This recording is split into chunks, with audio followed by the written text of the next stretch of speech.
A Cetraro un paziente dializzato proveniente da un centro dell'Odigiano è risultato positivo al primo tampone sul coronavirus. Si attendono adesso i risultati del test effettuato dall'Istituto Superiore di Sanità. La testimonianza degli autisti dei bus che hanno trasportato in Calabria passeggeri provenienti dal nord, nessuno ha controllato, chiediamo di essere tutelati. La sanità calabrese imbarcherà 493 nuovi assunti, ma solo tra 2 anni, decisa anche la costruzione dei 3 nuovi ospedali, l'attacco del sindacato al commissario. Crotone e Cosenza costretti a giocare a porte chiuse, Pillon e Stroppa contestano la decisione della Lega. Ancora buonasera dalla redazione del TG10. C'è apprensione a Cetraro dopo che un paziente dializzato proveniente da un centro dell'Odigiano è risultato positivo al primo test sul coronavirus. Adesso si attendono i risultati dei test dell'Istituto Superiore di Sanità. I nostri servizi, vediamo. Un paziente di Cetraro è risultato positivo al primo tampone sul coronavirus. A dare notizia del caso sospetto è la governatrice Iole Santelli. Nella cittadina del Tirreno Cosentino sono stati giorni di ansia e apprensione. L'uomo, originario di San Martino di Cetraro, vive a Castelnuovo d'Adda, nella Lodigiana. È un paziente dializzato, terapia che effettua a Casal Pusterlengo, in zona rossa. Nei giorni scorsi, insieme alla moglie, ha deciso di tornare in Calabria, in pullman. Sabato sera da un paesino di Castelnuovo d'Adda sono venuti dei cetraresi, sono ritornati a Cetraro con la particolarità che questi soggetti che mi hanno comunicato alle 7 di mattina, mi è stato comunicato che il soggetto era in dialisi e che la dialisi la stava svolgendo in un paese della zona rossa, in un ospedale di un paese della zona rossa. Ho immediatamente ordinato loro di mettersi in quarantena e ho avvisato chi di competenza. L'uomo, al suo arrivo a Cetraro, dopo aver incontrato parenti e amici, ha effettuato 2 cicli di dialisi all'ospedale Iannelli, ma per precauzione è stato isolato dagli altri pazienti. Tutti coloro che sono stati in contatti con il soggetto, di verità sono pochi, sono stati in contatto e si sono messi volontariamente in quarantena già da domenica, quando sono andati a salutarlo. Quante persone più o meno sono in quarantena in questo momento lì a Cetraro? Vado in quarantena volontaria, da quello che sono a conoscenza sono 5 persone. Io sono in contatto con la protezione civile regionale, con la task force che è stata istituita presso la regione Calabria. Stanno attivando tutte le misure necessarie. La cosa che ci tranquillizza è che è assolutamente asintomatico. Dottoressa Giraldi, allora, come sono i test eseguiti sul paziente dializzato di Cetraro? È semplicemente un test positivo al nuovo coronavirus di un soggetto proveniente dalla zona dell'Odigiano, che è sceso in Calabria nonostante gli sia stato detto che non doveva scendere.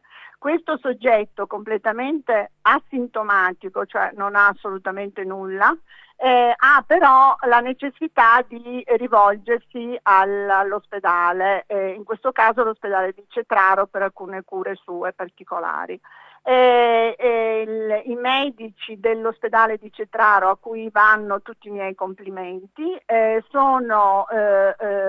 hanno richiesto la sua provenienza e hanno allertato l'ASP e insieme con l'ASP noi abbiamo eseguito su questo signore il test, un tampone nasofaringeo per la ricerca del coronavirus, che è stato inviato nel nostro laboratorio ieri pomeriggio e noi oggi verso le 15 abbiamo dato, dopo varie valutazioni ovviamente che si fanno in questi casi, abbiamo dato una positività alla ricerca, che è una ricerca molecolare, del nuovo coronavirus sul tampone nasofaringeo di questo signore.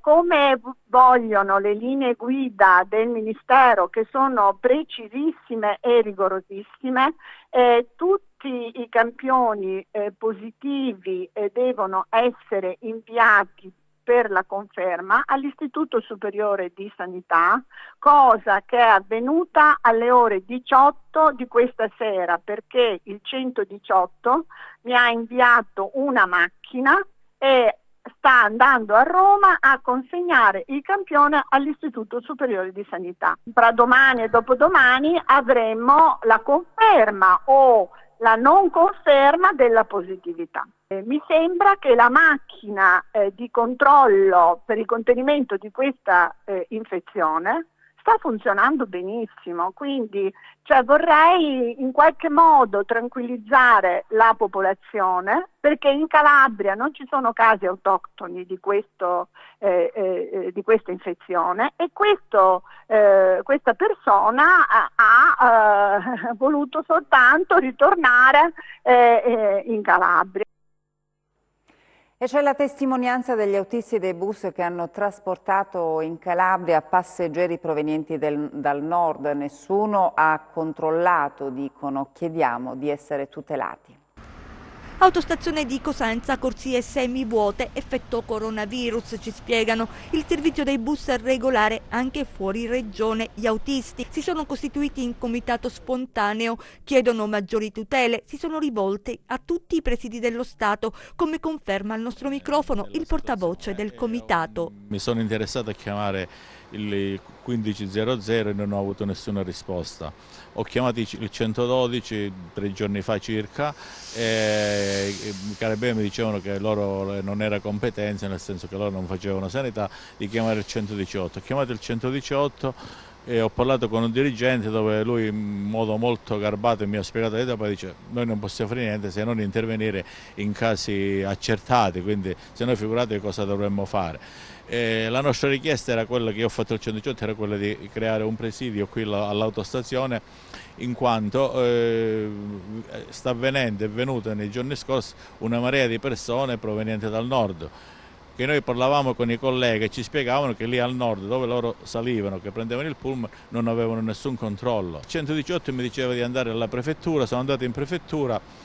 Si è parlato con un funzionario della prefettura dove lui diceva che non è competenza nemmeno della prefettura di andare a parlare con la protezione civile. Siamo andati alla protezione civile, in quel giorno non c'era nessuno, quindi siamo rimasti senza nessuna risposta. Nessun controllo alla partenza né all'arrivo e la preoccupazione cresce. Ognuno di noi a casa ha qualche persona debole, qualche persona anziana, quindi non vorremmo che per colpa di terze persone compromettessimo la loro salute. In vigore in Calabria l'ordinanza della Santelli che prevede la sanificazione dei mezzi viene rispettata.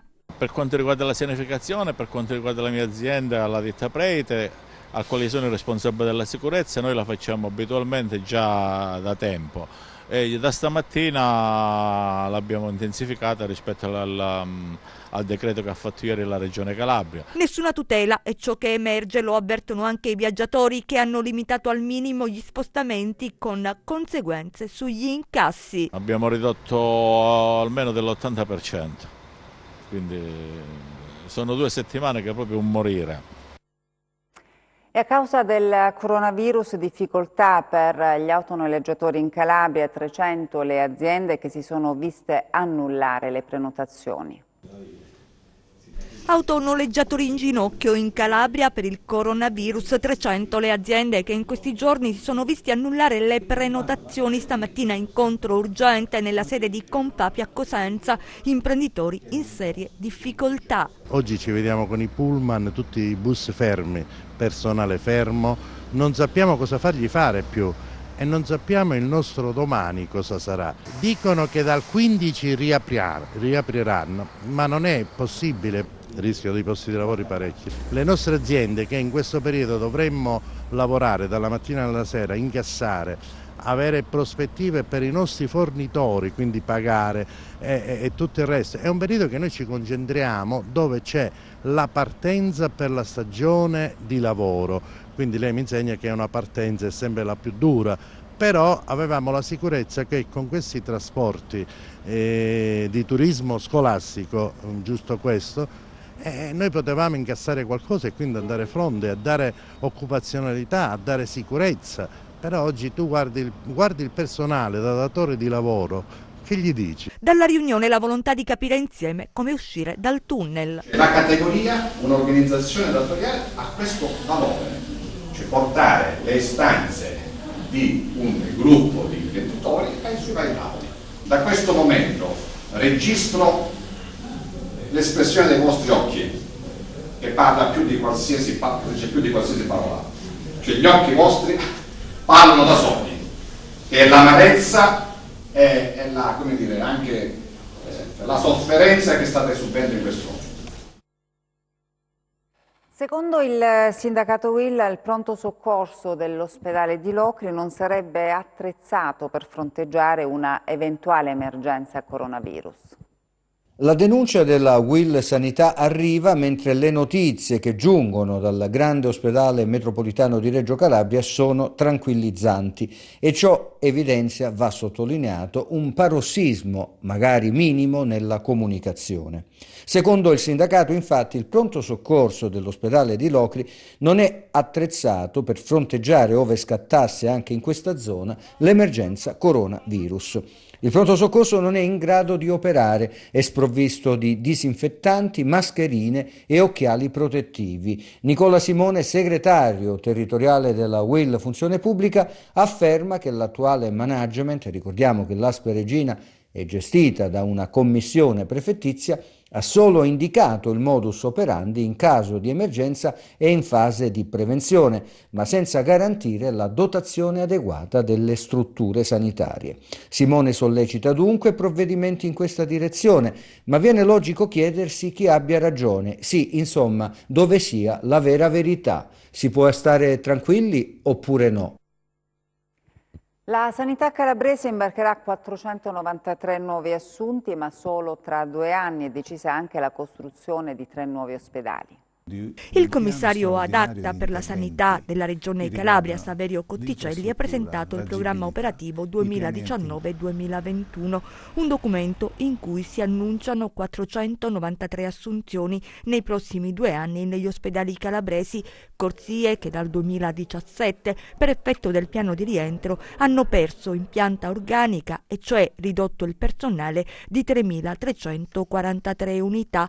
Mancano medici ed infermieri. Non è una novità, le situazioni più critiche si registrano, ed è lo stesso Cotticelli ad evidenziarlo, nelle aziende sanitarie provinciali di Crotone e Cosenza e nell'azienda ospedaliera della città dei Bruzzi, previsti anche degli investimenti, 438 milioni per la costruzione dei nuovi ospedali previsti a Gioia Tauro, Vibo Valentia e nella Sibaritide, misure attese che arrivano dopo mesi di difficoltà negli ospedali, dopo gli appelli dei medici, dopo uno snervante braccio di ferro tra Cotticelli e l'ex presidente della regione Mario Oliverio, tensione che aveva di fatto paralizzato l'intero comparto. Lo sblocco delle assunzioni arriva in un momento particolare in cui l'allerta è alta vista l'emergenza coronavirus.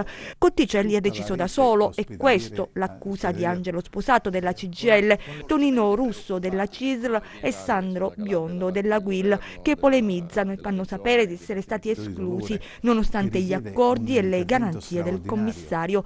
Pertanto chiedono un incontro al ministro della Salute Roberto Speranza per quella che chiamano situazione emergenziale in Calabria. Intanto a Catanzaro è stata sospesa la delibera sul taglio delle guardie mediche. Vediamo.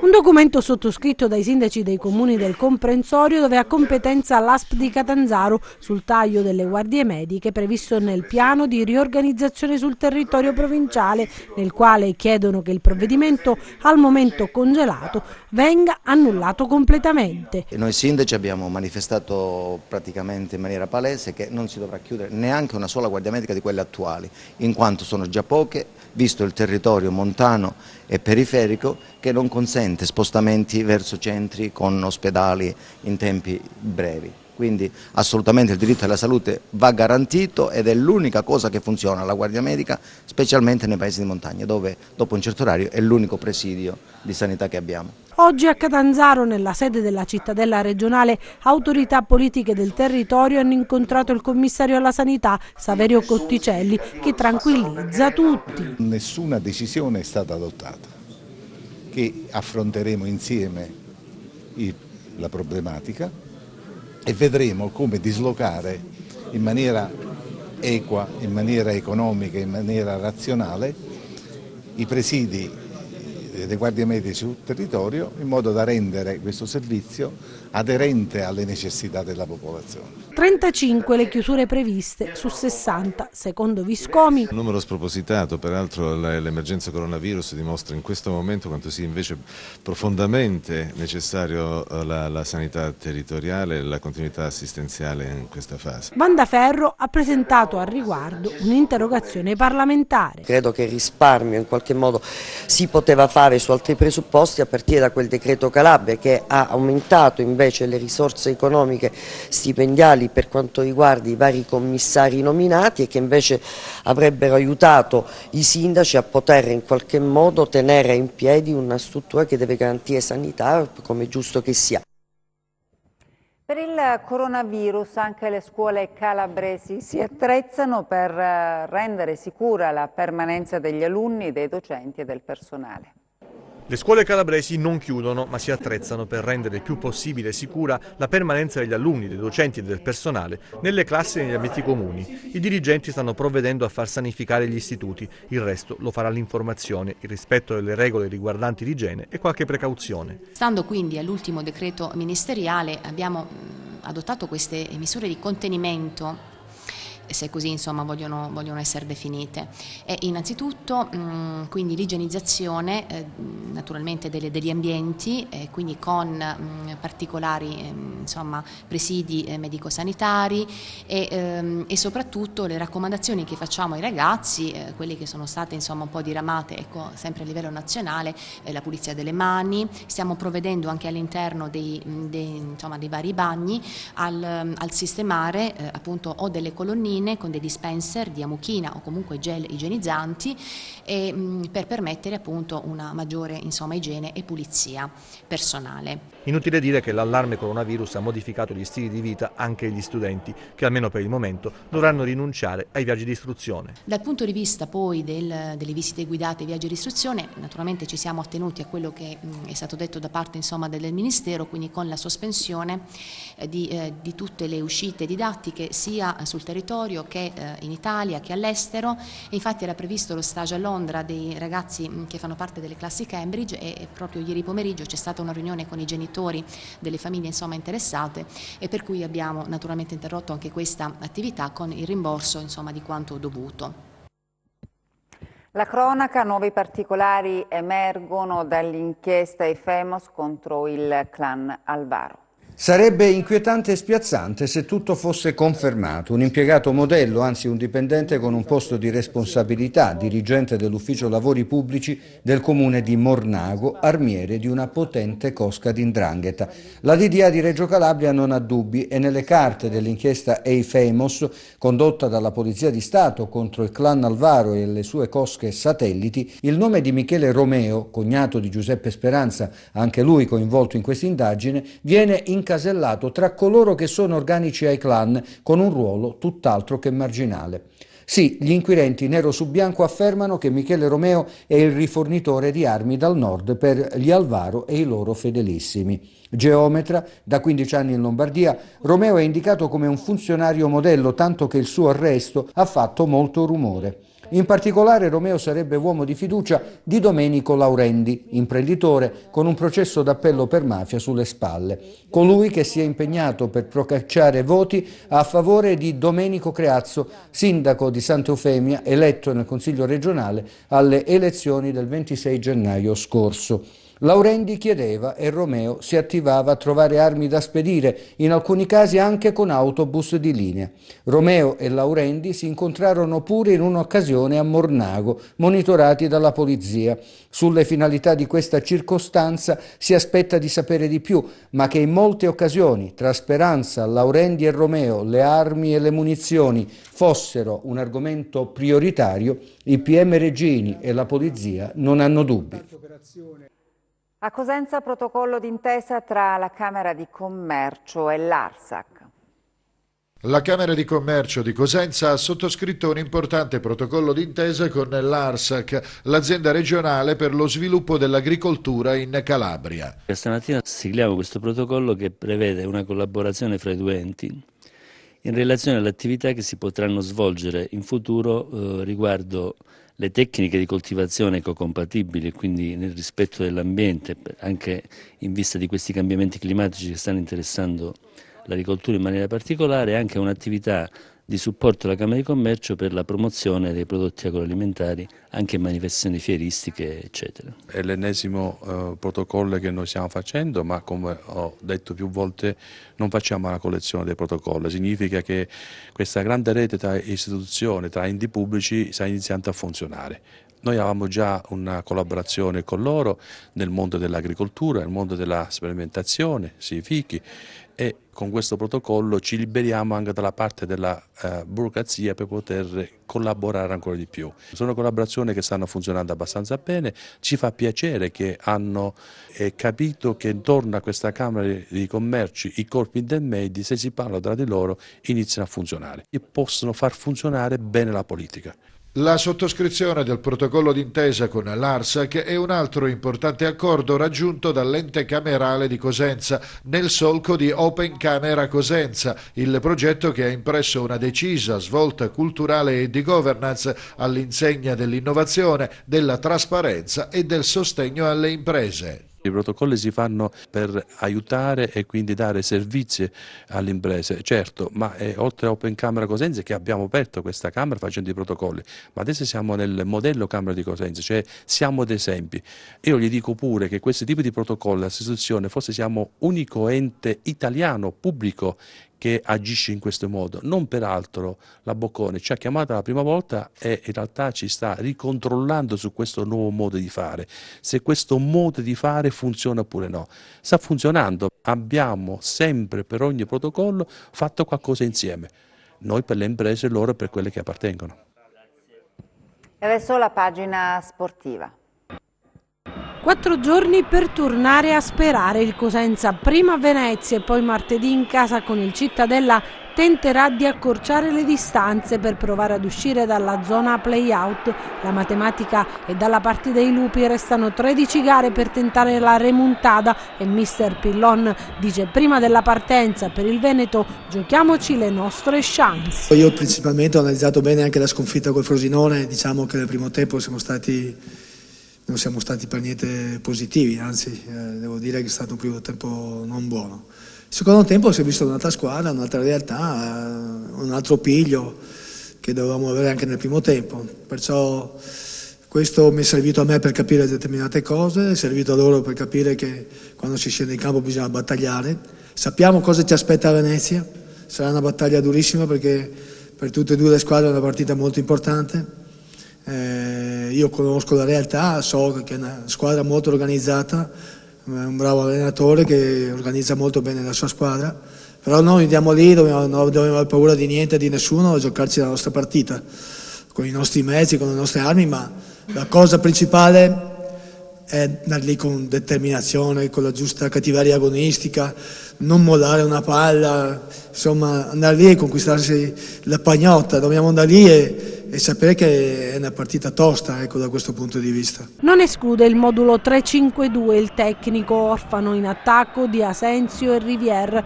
Il giovane Baluli potrebbe giocare uno scampolo di gara. La scelta che farò in base al modulo è anche rispetto a quello, perciò c'ho tempo da pensare ancora un giorno e vediamo poi cosa le scelte che farò. Adesso le previsioni del tempo.